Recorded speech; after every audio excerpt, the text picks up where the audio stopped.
morning, and I'd like to thank the Akhtar Khan Resource Center for inviting me to present this lecture. Dr. Akhtar Khan had a lifelong engagement with poverty, and there are two celebrated projects that are associated with his name: the Kumela Cooperative Pilot Project and the Urangi Pilot Project. Given that one of these was entirely urban and the other entirely rural, it presents a good opportunity to discuss the the interconnection of rural and urban issues with addressing poverty. So I'm going to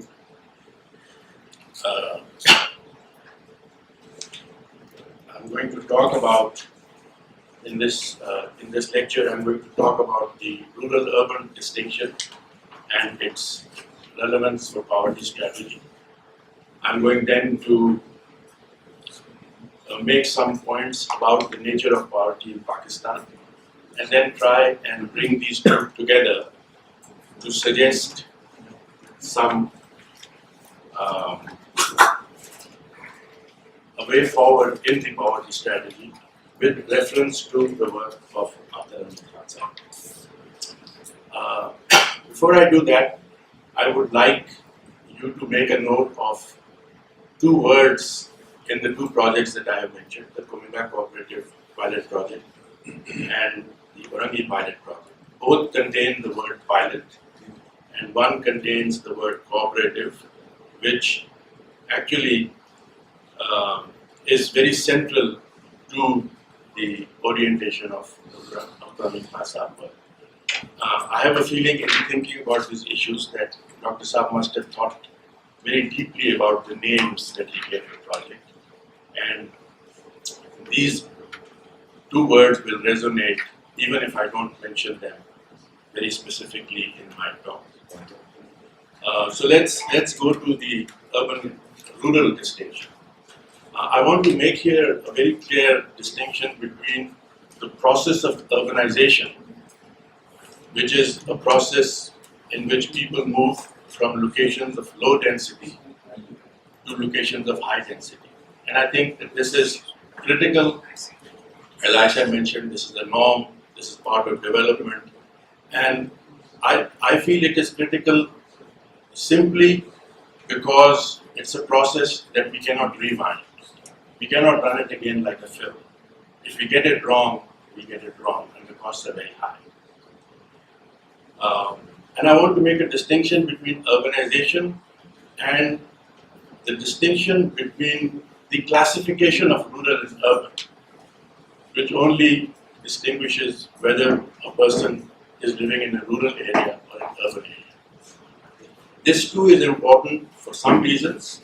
For example, if you are a rural resident, you are entitled to some quotas that you are not as an urban resident. But I'm going to try and convince you that this distinction is not very useful for poverty policy. And I'm going to motivate this with reference to the very recent census.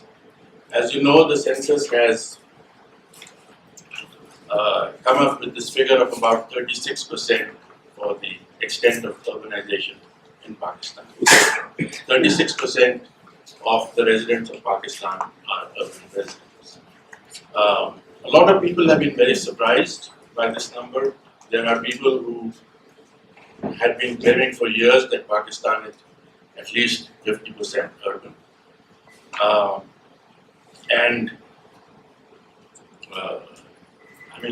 I'm not surprised at this number because this is not an invariant measure like the boiling point of water. It's dependent on a definition, and if you define it one way, you can come up with a low number. If you define it another way, you can come up with a high number.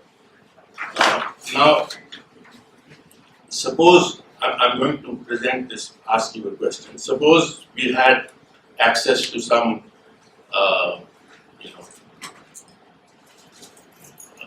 very reputed expertise, some company that comes in and says, we will use the most appropriate definitions and we will do the most reliable survey and give you a number that is a better representative of what is happening in Pakistan.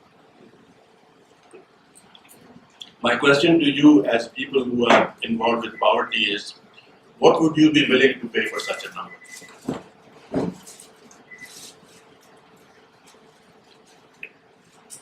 If the answer is that you would not be willing to pay very much, then it means that you don't feel that that number really has any bearing on what you are doing. Okay, now suppose we go ahead, even if you are not willing to pay anything, we go ahead and ask this company to do this work, and they tell us that the real extent of urbanization in Pakistan is 43.2 instead of 36.3.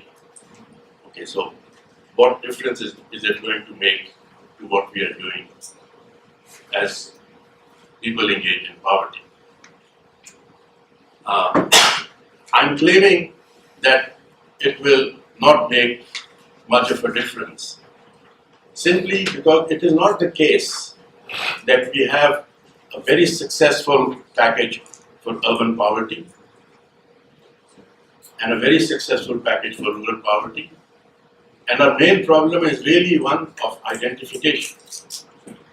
So we are worried that we might misapply the package of urban poverty to rural people. But that's not how people address poverty. All poverty work is locational. People go to a location, they look at it, they see what it's like. I remember when after Hamid Khan Saab started his work, there were people from other organizations, international organizations, saying, this work is too slow. What have you been doing? He says, I'm getting to learn and know the community. It takes time. So it is quite possible, even today, some parts of Karachi are declared rural, like I think in Lahore or Skimadi or something. So it's quite possible that in the 1980s, some part of Orangi might have been declared rural. But I don't think after Hamid Khan Sahab would have said, oh, you are a rural person, so I'm going to do something different with you. It was a community. And simply, and in the same way, that's what you must have done in Kumela. Well, this is where I'm working, this is a rural community. This is what you must have been doing with the Aga Khan rural program in the northern area. You get to know the community, and the distinction between whether some part of the community is declared rural or urban does not matter. So in terms of actual work on the ground on poverty, the distinction between urban and rural is not very relevant. I'm going to make the claim that not only is this not relevant, it is actually misleading in some ways. And I make the claim, can you take this off because it's not relevant at the moment.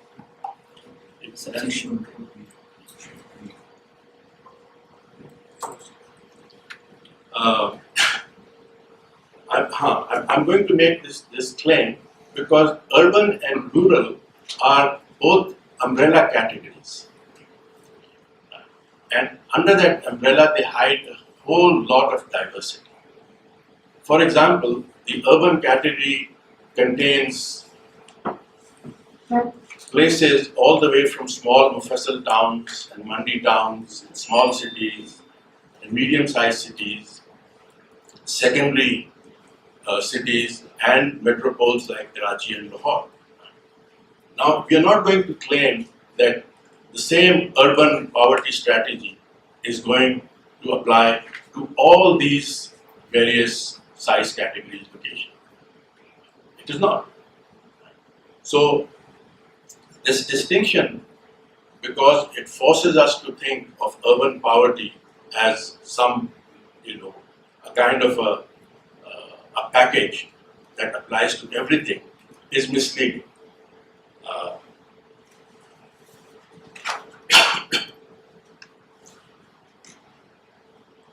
And to go further, even within the same size category, there are many diversities. For example, if you take a small city you can have a diversity of ecology. It can be in an arid zone or in a canal irrigated place. It can have a diversity of ethnicity. It can have a diversity of economics. It can be a decaying city or a buoyant city. So we are not going to say that the same, even if we have an urban poverty package for small cities, we are not going to apply the same package to all these places. We have to go and look at a place to decide what needs to be done in that place to address the issues of poverty. Take the two projects that Akhtar Hamid Khan Sahab worked on. There must have been a lot more ethnic homogeneity in Kumela than there was in Orangi. And he must have paid attention to that. Take a successful program like the Aga Khan program in the northern areas. I think the ethnic homogeneity had a very clear implication on how you must have gone about working in that. I remember in the early 1990s, I was responsible for a major study in rural Punjab. And at that time, there was a lot of, the success of the Aga Khan program in the northern areas had created a great buzz in the work on small cities. And so I'm going to illustrate. Okay, so here is Lahore in the middle. And you have these circles, a 10-mile circle, a 30-mile circle, a 60-mile circle, and a 100-mile circle. And you can see the various cities that are part of this magnetic field or economic field of Lahore. And the interesting place is Toba Tek Singh. See, when we got to Toba Tek Singh, we found that its links to Lahore were very deep. At about 100 miles, the economic field of Lahore gets exhausted. So Toba Tek Singh becomes part of a different field. So this is what I call a regional economy. This is the regional economy of Lahore. And there are other regional economies that don't overlap with it. So there's the regional economy of Multan, there's the regional economy of Pindi, there's a regional economy. And these regional economies have certain characteristics that are shared by the locations within that. Of course, you can have subfields. You can draw circles around Faisalabad. There are some places that relate to Faisalabad but not to Lahore. But that's a detail that we don't need at this point. So in a regional economy, we can see the various size categories. So there are cities, the category of Gujranwala, Sialkot. There are cities, the size category of Pattoki. There are cities of the size category of Shekhupura. And they share some characteristics. I mean, when we did this work at Lahore, we took 7 small cities and I invited representatives from each city to come on a Saturday and talk all day to the students. It was called the listen and learn phase. And some of the students had absolutely no idea what life was like in Kusur, which is about 30 miles away. Then we had a second phase where we sent the students to these places that we call the visit and verify stage. And after that, they decided that there are certain cities that share certain characteristics. And they came up with research projects that would work on issues of poverty. So that is the kind of framework that I find much more useful for poverty. I mean, there is a lot that can be said about economic geography, but for the moment, I will leave it there. I will leave it with the suggestion that this is a framework, this is a lens that is more useful for our work than the lens of rural-urban classification. Now, let me move on to discussing some aspects of poverty itself. And I will motivate this by a thought experiment and a very kind of stripped schematic presentation. If you can move on to the next slide. Okay, here is a very simple slide. It's a notional slide. Think of this as a mohalla in which there are 5 households. There are 4 households with an income of 70 units, and these are notional units. They're only important because they are relative to each other, so they can be dirhams or bitcoins or whatever, it doesn't matter. So the 4 households with an income of 70, 1 household with an income of 20, and here is the poverty line at 30. Now the question is, how can we address poverty in this scenario? In this scenario, this is the 80-20 scenario. There are lots of ways, and there are, think of 2 actors off stage. One is the state and one is the charity. Now there are many ways in which we can address poverty. We can have a redistributive tax of 10 units on each of these. Their income would reduce to 60, and this household would also go up to 60. Or we can have a tax of 5 each, it will bring this to 65, and this would go up to 40, it would be above the poverty. Or each of these households can give 5 rupees as to the charity as zakat, and they can transfer it to this household and bring it up to 40, and we can take care of it. So in this scenario, this inverted pyramid, there are many ways in which we can address the problems of this household, provided we can locate this household. And this picture, this 80-20 scenario, you can expand from a mohalla. I only use mohalla so it becomes easy to picturize the 5 households. But this can be a city with 80% people well off, 20% in poverty, or it can be a country, 80% people well off and 20% in poverty. Now we move to the straight pyramid. Can you go to the other slide, please? Here is the same scenario with four of the households below the poverty line and 1 household above the poverty line at 70. If we want to raise all these to 30, we have to take 40 from here. Everyone will be equally poor.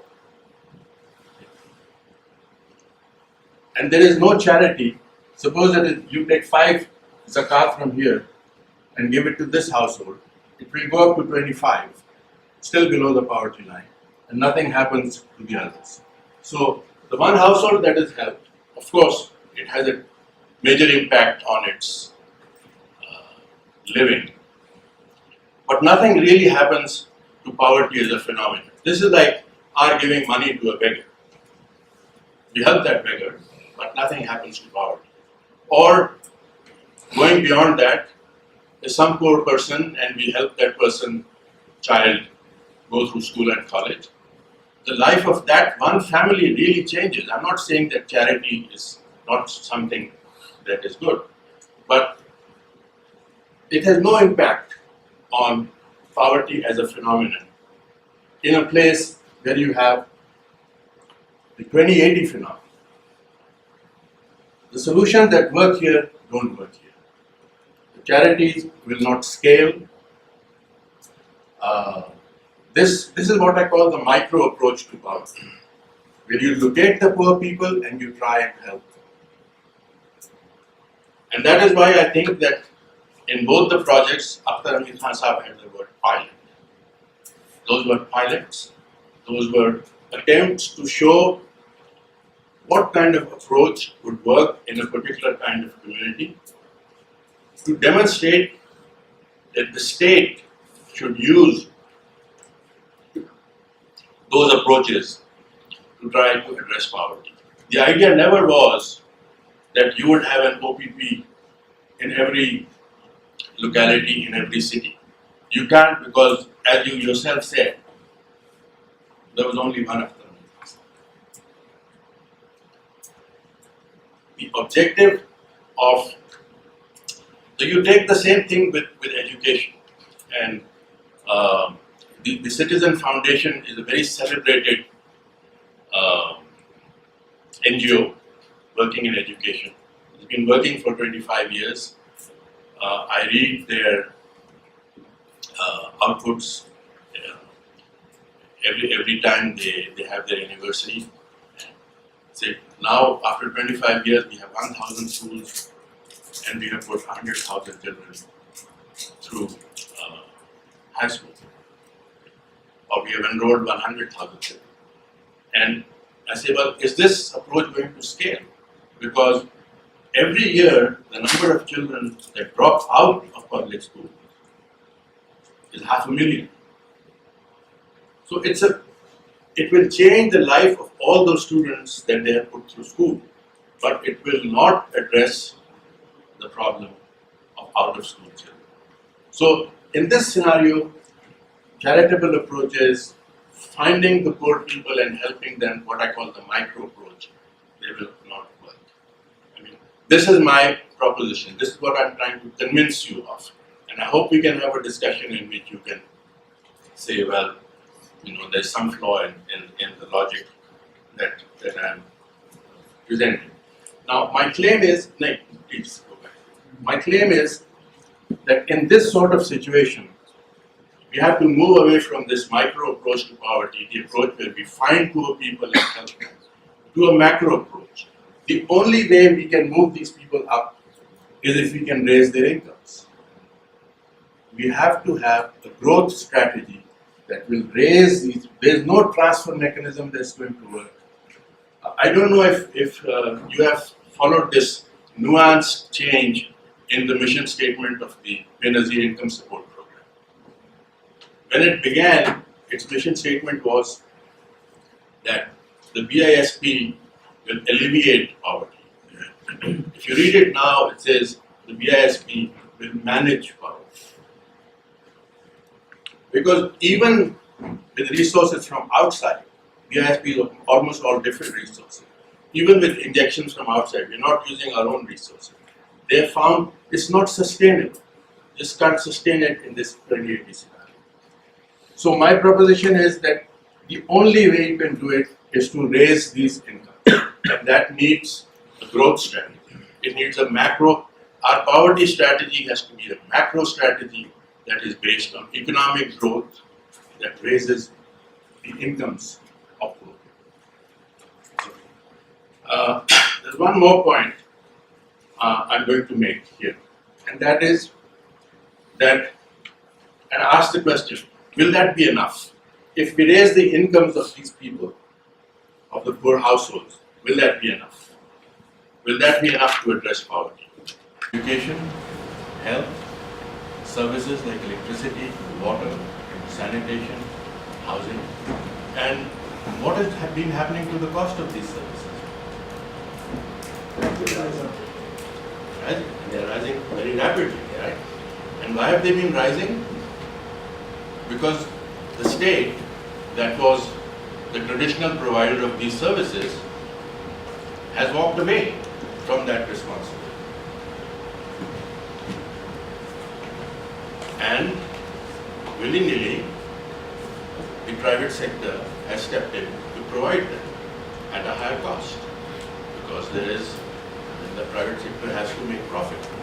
So in Pakistan, the expenditure in the health sector is 80% private expenditure. Quite unlike the UK, which is a very developed country, which has a national health service. So these expenditures have been rising, and they have been rising rapidly. And once again, now think of the projects that are associated with Akhtar Ali Khasa, how much emphasis was given on lowering the cost of services, not just raising incomes. I remember reading that the community itself providing the sewage lines, the cost had come down to almost 30% of what a contractor would have charged. So a huge emphasis on lowering expenditure has to be part of the poverty strategy. It's not just privatization that we are talking about. This is a phenomenon that I have written about that I call atomization of service provision. I can, if you want, take you to a locality in Tarlai where maybe there are about 100 houses built on about 2 marlas each. There is no public water there. Each household has put in a tube well at a cost of about 1 lakh. Every single household. Now, each household, that water is much more than sufficient for a household. It can be shared. So if 2 households share it, the cost immediately drops to 50,000. But they can't share it because there is uncertainty of what will happen when they sell the house, etc., etc. But if there is so this is atomization, where people are providing service at the individual level. Same with electricity in some places, now the same with security service, everyone has to hire their own guard, etc. There are no school buses now, everyone has to arrange to send their own children to school with the rickshaw. So it's atomized. If there had been an OPP-like project here in Tarlai, somebody would have advised the union, whatever it is, the local level organization, buy a 2 marla plot through contribution, put a big well there, and supply each household through rubber pipes. These were, about 50 years ago, this used to happen in Latin America, and these are called aguateros. Just rubber pipe, and the cost immediately drops. So, raising incomes, but at the same time, lowering the cost of service, part of poverty strategy. Let me now try and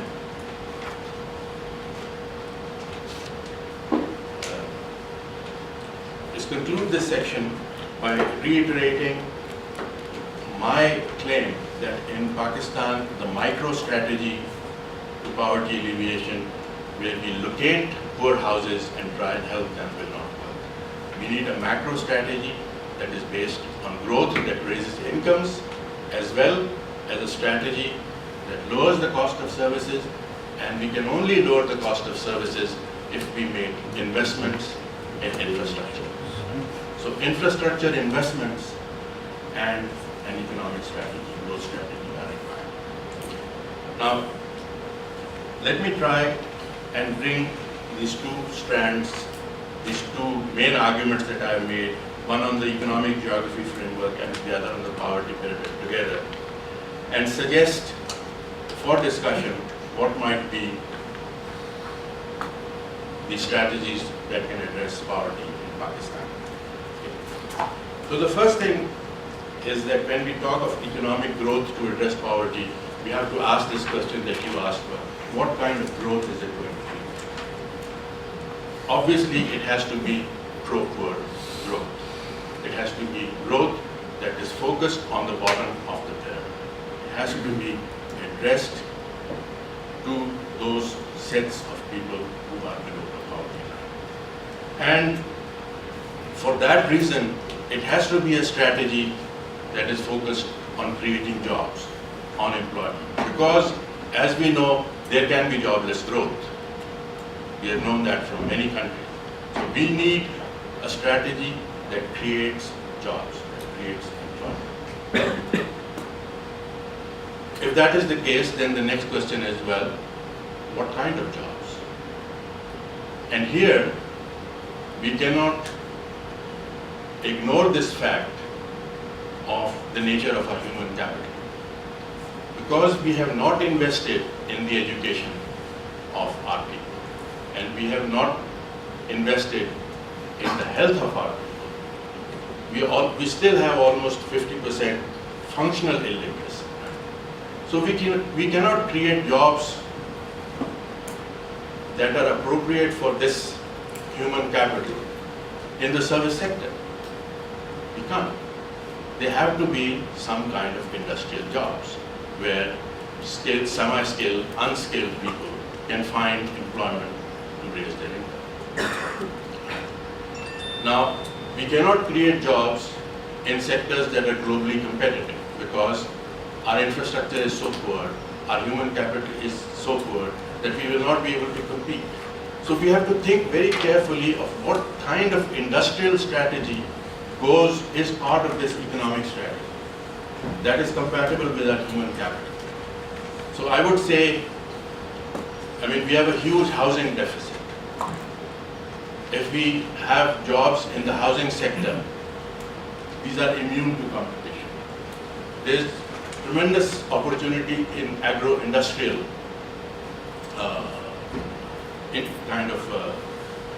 jobs that take people from rural areas into some kind of processing. Here I think that one should, if people are interested, should look at the experience of China. It seems today that China's strategy depends on very sophisticated industry, huge urban-oriented along the East Coast, etc., etc. And one forgets that for years and years before that, there were the town and village enterprises. There were the town and village enterprises in which people became familiar with industrial culture. There was investment in education where everyone had 11 years of education. There was investment in health. Before we move on to a post-industrial or service sector kind of economy. So if you agree with that, then we get to the critical question. Where are these jobs going to be located? Is this going to be an economic strategy centered on the big cities, or on the medium-sized cities, or on the small cities, or on the mandi towns? This is a choice. China chose, after its phase of town and village enterprises, it chose an export-oriented growth strategy to focus on the East Coast. It is only now that they are coming into the interior, into the poorer areas and working on this CPEC and all this. So it's a choice. It's a choice that depends on a lot of things, on our human capital, on our international competitiveness, and it has huge implications. It has huge implications for where, because people go where the jobs are. If you put the jobs in the small towns, people will go to the small towns. And the other thing to keep in mind is that we are not living in the 19th century where if we choose we can put all the jobs in as they did in London. We can't. Because all the ecological and environmental constraints. You can't put the jobs in Islamabad, not only because of that, but because land is so expensive in Islamabad. Where are we going to put the jobs? So it's a choice. I'm not prescribing anything. I'm saying this has to be thought through. Where are the jobs going to be? And that, of course, has, is a function. It relates again to the regional economy.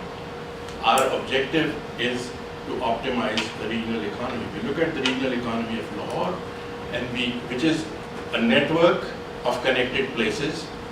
Each of those places has a role in that economy.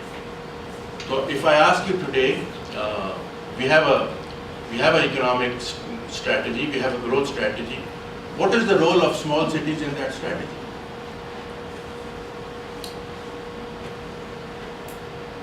No answer. I haven't seen anything. I haven't seen saying, here is our economic strategy. It is focused on the big cities. but it has this particular role for the small city. It has it. There is nothing like that.